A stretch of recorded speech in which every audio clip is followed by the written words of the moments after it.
Le réel pouvoir ne vient pas du fait de gagner beaucoup d'argent, mais d'utiliser cet argent intelligemment. La principale raison pour laquelle les riches s'enrichissent et que les pauvres deviennent de plus en plus pauvres, c'est que le sujet de l'argent n'est pas enseigné à l'école.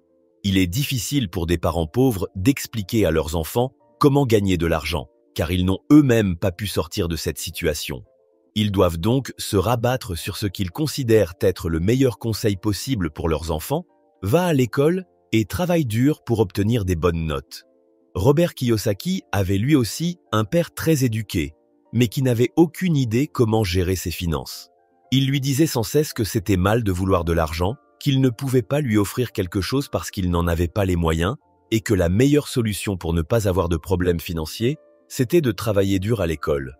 En parallèle, Kiyosaki raconte qu'il a eu la chance de connaître une vision opposée grâce au père de son meilleur ami Mike, qu'il a rencontré quand il avait 9 ans, et qui lui a permis de confronter ces deux visions dès le plus jeune âge. Celle de son père riche, le père de Mike, et son propre père, son père pauvre. La première leçon qu'il a apprise de son père riche, c'est que les riches ne travaillent pas pour l'argent. La principale émotion qui dirige les gens, c'est la peur. La peur de ne pas pouvoir payer ses factures. La peur de se faire virer. La peur de ne pas avoir assez d'argent. La peur de repartir à zéro. La plupart des gens n'étudient pas le sujet de l'argent.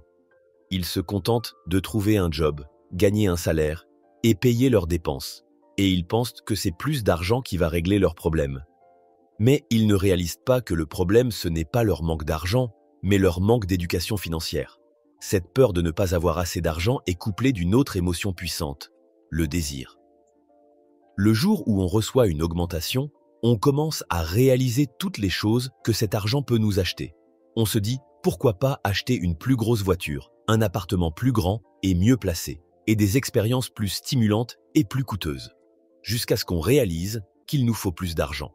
Et c'est comme ça que l'argent finit par prendre le contrôle de nos vies, et qu'on se retrouve coincé à travailler dans un job qui ne nous plaît pas. Simplement parce qu'on n'a pas pris le temps de s'éduquer sur le sujet de l'argent.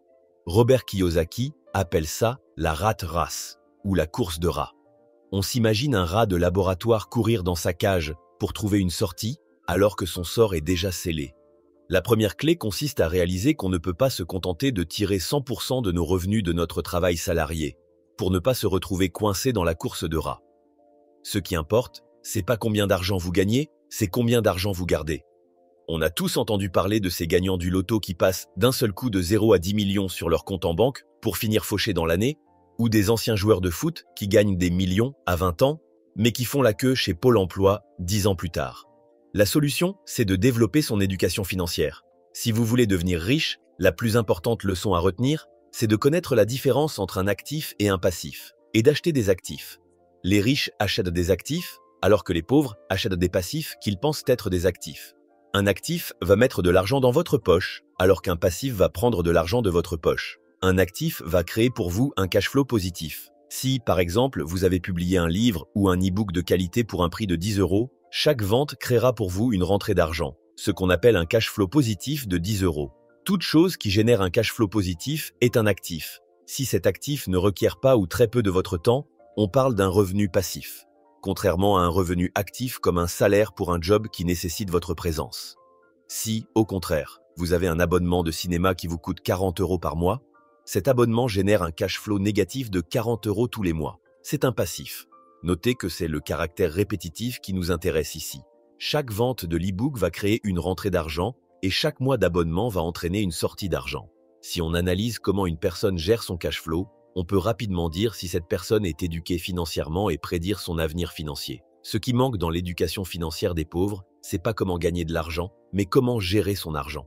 La plupart du temps, plus d'argent ne règle pas les problèmes d'argent. Pour rendre ça un peu plus concret, laissez-moi vous donner un exemple en imaginant le bilan financier de père riche et celui de père pauvre à leur sortie d'école. Père pauvre gagne tous les mois 1 500 € grâce à son travail. Ces 1 500 € servent à payer sa voiture, son loyer, ses repas et lui laissent un surplus de 200 € pour financer ses sorties du week-end et s'acheter des abonnements de télévision et le dernier iPhone.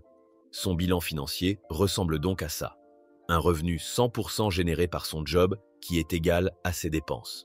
Une quantité de passifs qui s'accumulent et des actifs inexistants. Il emboutit sa voiture et doit donc s'endetter pour financer les réparations car il n'a pas d'argent de côté. La seule solution pour sortir de cette situation est de négocier une augmentation ou commencer un petit boulot à côté pour arrondir ses fins de mois. Père riche gagne lui aussi 1 500 € par mois. Il couvre également ses dépenses en nécessité, mais choisit de mettre de côté les 200 € de surplus tous les mois pour investir dans la start-up d'une amie dont il croit vraiment.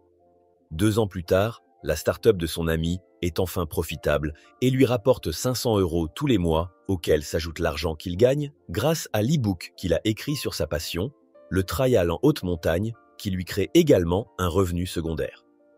Il a investi 500 € qu'il avait pu mettre de côté pendant ses études dans des actions, mais les cours se sont effondrés et il a quasiment tout perdu. Mais ça n'a plus d'importance parce que Père riche a désormais, 4 ans après sa sortie d'école, et grâce à ses 2 autres investissements, un revenu passif de 1 500 €. Et maintenant que ses actifs lui génèrent un cash flow positif supérieur au cash flow négatif de 1 300 € généré par ses dépenses en nécessité, Père riche a atteint son indépendance financière. Il peut choisir de continuer ou non de travailler dans son job. Son bilan financier ressemble donc à ça. Un revenu qui provient pour 50% de son job et pour 50% de ses actifs, nettement supérieur à ses dépenses, et beaucoup plus d'actifs que de passifs.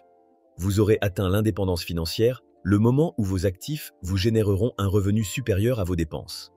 Si ce revenu est en plus passif et ne nécessite pas ou peu votre intervention, comme l'entreprise d'un ami ou l'e-book de l'exemple précédent, vous pouvez tout simplement faire ce que vous voulez de votre vie. Mais gardez quand même en tête qu'un revenu est rarement totalement passif et nécessitera généralement un certain degré d'intervention de votre part. L'exemple que j'ai donné est simplifié. C'est certainement très difficile pour certaines personnes de sacrifier une partie de leurs revenus pour acheter des actifs, mais c'est néanmoins la seule solution pour sortir de cette situation. Vous l'avez compris, il faut gérer vos propres affaires, c'est-à-dire focaliser votre attention sur la colonne des actifs plutôt que sur votre feuille de paie. Et encore une fois, il n'y a pas de mal à vous focaliser sur votre feuille de paie, seulement si le surplus est réinvesti dans des actifs.